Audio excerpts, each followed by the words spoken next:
现在，鬼婆婆见到这面小鼓后，事态的发展看起来不容乐观。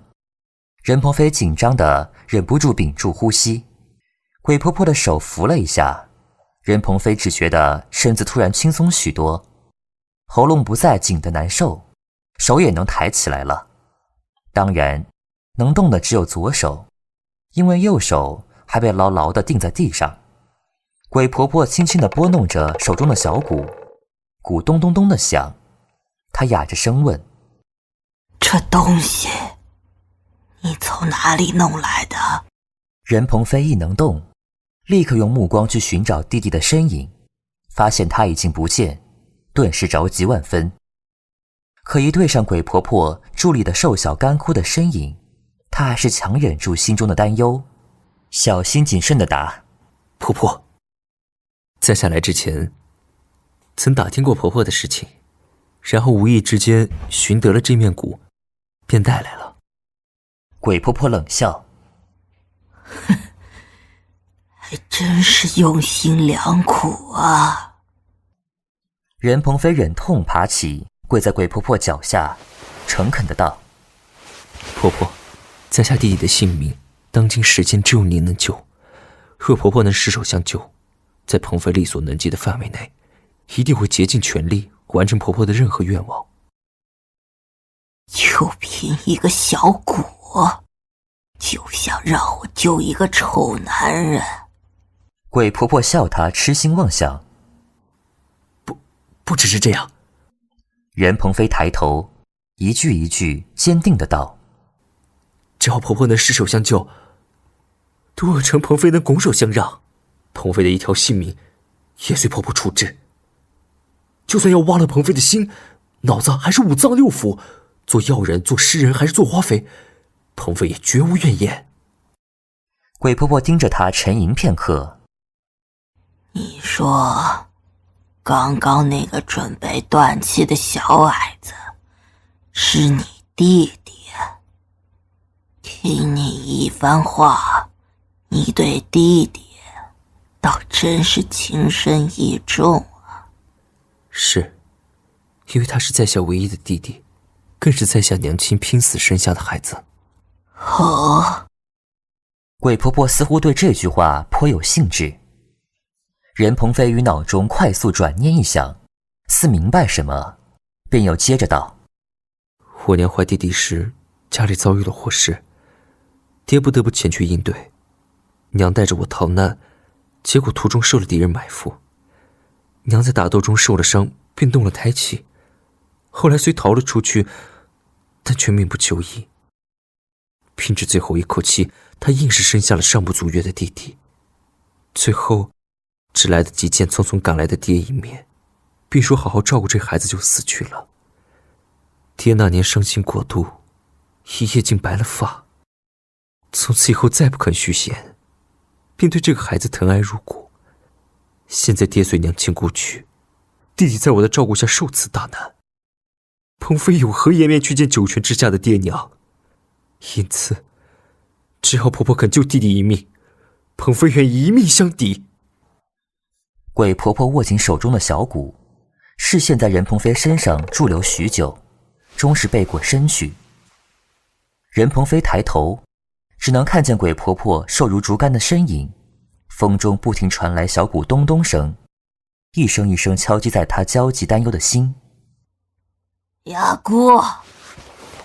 鬼婆婆突然大喊一声，“把那小孩子送到药房里。”不久之后，铃铛声逐渐靠近，昏睡的弟弟再次出现在任鹏飞眼前，又很快被送进一个小小的草房之中。“鹏飞谢婆婆的救。”“我改变主意是看在你娘亲的面子上，你不用高兴太早。你送来这面小鼓，还真让我想到怎么整治你们这些忘恩负义的臭男人了。现在要不要救你弟弟，就看你够不够听话，肯不肯依老身的命令办事了。”鬼婆婆的本名叫齐宣，金陵人士，父亲是当时金陵人称在世华佗的大夫，家里开了药堂数间，家中奴仆数十。齐宣出入皆有丫鬟侍女相随，也可称得上是大家闺秀。齐宣虽不是美艳无双、倾国倾城之姿，但相貌举止端庄温婉，为人亲善，还是令不少富家子弟、风流公子趋之若鹜。年方28，上门求亲的人几乎踏平齐家门槛。齐大夫仅此一女，自然疼惜非常，不仅一身医术倾囊相授，为女儿择婿更是千挑剔万挑剔，总觉得谁也配不上自家聪慧兰芝的女儿，导致齐宣年满双10仍未嫁人。某日齐宣出外探亲，回来后带回一名身负重伤、昏迷不醒的男子。经过数日治疗，男子醒来，告知自己是贩卖货物到金陵的商人，结果途中遭遇强盗，不仅所有货品财物被抢，还与几名家仆失散。他受重伤逃出，幸蒙齐小姐相救。男子在齐府住下来养伤，齐宣时不时去照料，彼此日久生情，私定终身。齐大夫皆被蒙在鼓里。男子重伤痊愈，告辞离开。临别之夜，与齐宣悲切倾诉离别之情，并留下定情信物，发誓回到家中后必来金陵向齐家提亲。八抬大轿风光迎娶齐宣进门。男子走后数月，齐宣在家中苦苦思念，不久身体微恙，便为自己号脉，发现自己已有身孕。这件事情很难瞒过医术精湛的齐大夫，大怒之下逼问缘由。得知事情经过时，气得呕血倒地。齐大夫让女儿打胎，齐宣深陷情海，为保爱人之子，死也不肯。齐大夫万般无奈之下，派人根据男子留下的些许线索前去查找，结果让人失望至极，查无此人。齐宣不听父亲所言，仍痴痴盼望爱人来金陵娶她。齐大夫见劝说无效，索性命人暗中下药，打掉她腹中胎儿。齐宣的丫鬟无意中得知此事，吓得赶紧告诉他。齐宣伤心之下，选择连夜离开金陵，自己去寻曾与他山盟海誓的那个人。身怀6甲，万水千山长途跋涉，一村一村，一城一城，曾经锦衣玉食的大小姐变成一个蓬头垢面的女乞丐，一次又一次寻找，一次又一次失望。若不是腹中孩子相伴，若不是一线希望相随，这名弱女子怕早已撑不下去。也许是老天作弄，齐宣正值临盆之际，终于在某日大街上撞见千辛万苦寻找的人。那时的齐宣盘缠用尽，不得不沿街乞讨，一身狼狈憔悴，和乞丐无异。而那个人华衣玉靴，眉开眼笑，身边陪伴一个美貌的大妇人，细心扶持，小意呵护，好似手捧心中宝。齐宣难以置信地逢人便问，那妇人是谁？路人疑惑纷纷避让，也有人好意答他，那妇人是他明媒正娶的娇妻，现已有6个月身孕。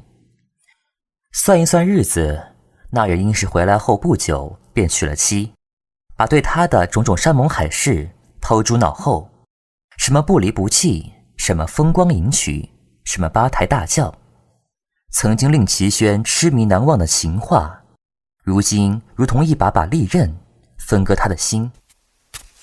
那日齐宣心如死灰，摇摇晃晃一路茫然前行，也不知是否打击太大，腹中开始疼痛难忍。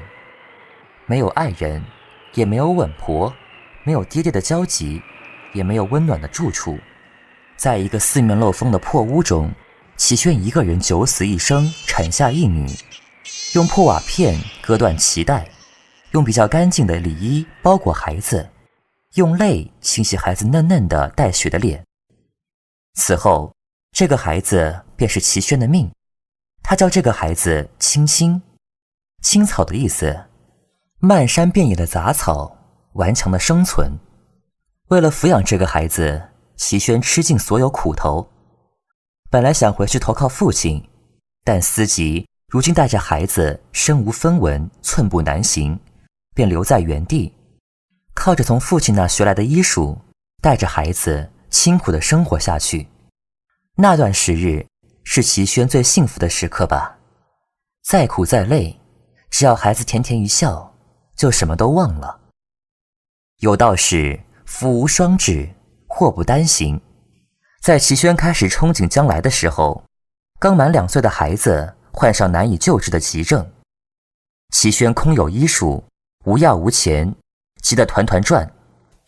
万般无奈之下，他抱着孩子找上原本一辈子都不想再见的那个男人。男人私下里见他，不承认青青是自己的孩子，却看在齐宣曾救他一命的份上，打发乞丐般给了齐宣一些银两。然这些钱根本不够买几贴药，不顾齐宣跪下苦苦哀求，男人让家丁把抱着孩子的齐宣打了出去。为了救治孩子，齐宣别无选择，只得踏上返回金陵的路。然这一路太漫长，太漫长，漫长到青青死在了路上。齐宣抱着孩子的尸体不肯松开，回到金陵时，孩子尸体已经开始腐烂，他仍迟迟不放。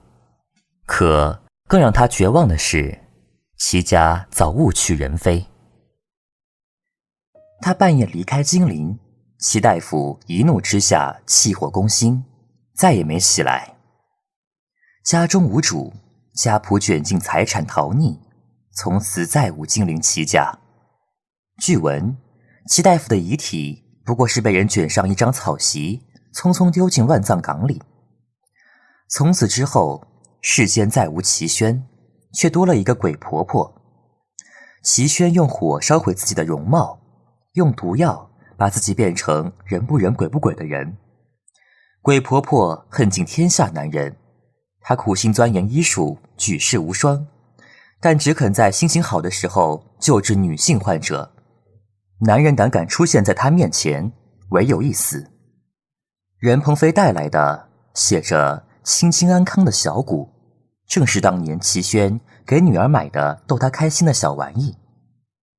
鬼婆婆嗤一声，拔出穿过任鹏飞手骨的大钉子，随手一扬，丢至一边。任鹏飞顾不上手上尖锐的疼痛和不停流出的鲜血，对鬼婆婆说道：只要婆婆肯救在下弟弟的性命，不管婆婆让在下做什么，鹏飞绝无二话。鬼婆婆用脚尖抬起任鹏飞的下巴，仔仔细细地端详他的脸。任鹏飞身为一城之主，向来受人敬畏，谁敢待他如此不敬？鬼婆婆这番举止让他身子一凛，脸色更难看几分。若不是咬牙硬忍，只怕早出手甩开这只脚。半晌，鬼婆婆才把脚挪开，随即冷嘲热讽的道：瞧你这长相，肯定让不少姑娘伤过心吧？任鹏飞低头道：鹏飞一心扑在城中事务上，又要照顾弟弟，至今没有妻妾，更不曾负过那位女子。鬼婆婆冷哼，话中冰寒刺骨。男人的话说得好听，句句是假。鬼婆婆心中的恨根深蒂固，任鹏飞也不妄想能解开她心中这个结，只是静静问道：婆婆要怎样才肯出手相救？风中鬼婆婆的声音淡淡：世间男子3妻4妾，女子3从4德，无子便是失德。男子可以不论往日情分，赶出家门。即使女子怀有身孕，男子却又能以香火不旺为由，再娶再纳，从不专情。女子10月怀胎，痛苦非常，还得忍受丈夫与其他女子春宵绵绵。男人何其残忍，女人何其不幸。就因为性别不同，世间不公莫过于此。哼，偏偏老身不信天，什么天道轮回，什么世间纲常，不过是一坨屎。凭什么就要女子怀胎生子？凭什么男子就能逍遥自在？老身就非要逆天而行。你既然送上门来，老身就明明白白告诉你，若想救你弟弟一命，便得事事依老身的话而行，由老身动手改变自身体质，成为第一个可怀胎生育的男人。鬼婆婆的冷笑声刺耳地传来。你可以拒绝，当然你也别指望老身会救你弟弟，更别指望能活着离开万恶谷。山谷的风轻轻徐徐，应该是清凉舒适的，然任鹏飞身上不停冒出的冷汗却一遍又一遍洗涤他的身体，冷得他浑身打颤。那一日，他脑中很长一段时间一片空白，无法思考。这比挖脑剖心做成诗人要好得多了，不是吗？任鹏飞自嘲一笑。为了救治弟弟的性命，他同意了，准确来说是不得不同意了。渡恶城势力如此雄厚，要闯一个万恶谷，要威逼一个鬼婆婆救人还不简单吗？说实话，还真不简单。鬼婆婆如此行事，得罪的人肯定不少。万恶谷至今无事，鬼婆婆安然无恙，就已说明很多。曾经也有一个在武林中响当当的门派，因为鬼婆婆不肯救治掌门之子，急怒之下扬言要毁尽万恶谷。门派里的人硬闯万恶谷，结果踏进谷中的人再没出来。他们用火烧山，结果欲烧山的人瞬间被毒虫爬满身体，骇人惨叫响起片刻之后，只剩一具白骨。千方百计之后，门派的人死伤无数，人心惶惶，可是却仍连鬼婆婆一面都未曾见过。门派掌门最终无奈退却。这一事让万恶谷更加令人闻风丧胆，也不再有人胆敢去惹鬼婆婆。对付人，对付其他门派，渡恶城一蹴而就，但对付布满毒虫的无处可攻的万恶谷，还有身法莫测的鬼婆婆，即使是像任鹏飞这样智勇兼备的人，又能如何？所以再如何匪夷所思之事，他为了救治弟弟的性命，终还是不得不同意了。鬼婆婆很快把内力不济的任鹏飞拖进一个充满药味的屋里，看他的意思是立刻就动手准备。任鹏飞忍了又忍，还是忍不住谨慎地问道：婆婆，我弟弟的病……正背对任鹏飞在箱子里翻找东西的鬼婆婆头也不回道：是死骨，下蛊之人死后才发作。你弟弟肯定吃了不少好药，才能熬到现在。放心，他还能再撑几日呢。能不能……别和我啰嗦，我知道该怎么做。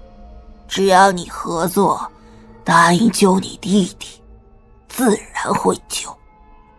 任鹏飞闭口，再不多言一句。不久，鬼婆婆拿来一个黑黑的丹丸，示意她吃下去。任鹏飞不敢多问，拿过仔细看一眼，便默不作声吞下。药丸的苦涩一直停留在口中。药效发作很快，不过是吐息之间，任鹏飞便浑身沉重不堪，四肢没有任何知觉地倒在床上，视线也越发迷蒙，依稀看见鬼婆婆在不远的桌上摊开一团布，出现在眼中的各种锋利刀具明晃晃的刺眼。任鹏飞心想，改变体质难不成是把自己弄成男不男女不女的人？正这么猜测之间，鬼婆婆冷冷的目光在他身上转过一圈。老身只在你身里加些能够怀孕的东西，其他一概不动，要不然怎么算是让男人产子？不过这是老身第一次用人来试验，能不能成功还是其次，你不用高兴太早。就算这一次不成功，老身还会继续再试下去的。任鹏飞于心里轻轻叹息，让自己不要再想太多，反正还有弟弟在，若他有什么不测，渡厄城以后就交给弟弟了。任鹏飞并没有机会目睹自己的身体是怎么被改变的，药效发作，他昏过去了。再次醒来也不知过了几个日夜，鬼婆婆不在，屋里药味似乎更重些了。任鹏飞挣扎起身，有些着急地查看自己的身体。他身上只披着一张薄薄的被，掀开一看，小腹上有一条月摸一掌长，刚刚缝上不久的疤痕。看着这道疤，任鹏飞有些发怔，他身体里多了什么不知名的奇怪东西，据说是可以怀胎。怪异的感觉袭上全身，任鹏飞很难说清楚自己此刻的感受。你不用太担心，事情才进行一半，你现在就算想怀上，也不可能。鬼婆婆不知何时站在屋中，冰冷的目光刺人地落在任鹏飞脸上。婆婆，我弟弟他……我用针暂时抑制了他的病情，他可以再多撑一段时间。至于要什么时候出谷，还得看你能合作到什么程度了。我能不能去看看他？暂时不行。是的，因为任鹏飞还有事情需要做，鬼婆婆让他喝下一碗苦得要命的药汁，再让他裸身坐在一个药桶里，桶下面小火慢烧，和许多不知名的草药一块儿熬煮焖蒸，将近2个时辰，任鹏飞皮肤都泡皱的时候，鬼婆婆才让他起来，让他再喝一碗药后立刻睡觉。如此过了3天，鬼婆婆才让他去见弟弟任成飞。他的脸色比刚来的时候好了许多，但仍未醒。等把他身上的蛊去除了，就能醒了。什么时候可以出谷？看你什么时候怀孕了。然后又喝药泡药，喝药睡觉，折腾了数日。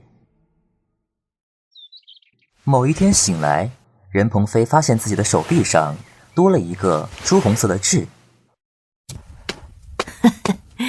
事成了。终于可以救任成飞了吗？任鹏飞还没来得及高兴，鬼婆婆一盆冷水直接兜头浇上。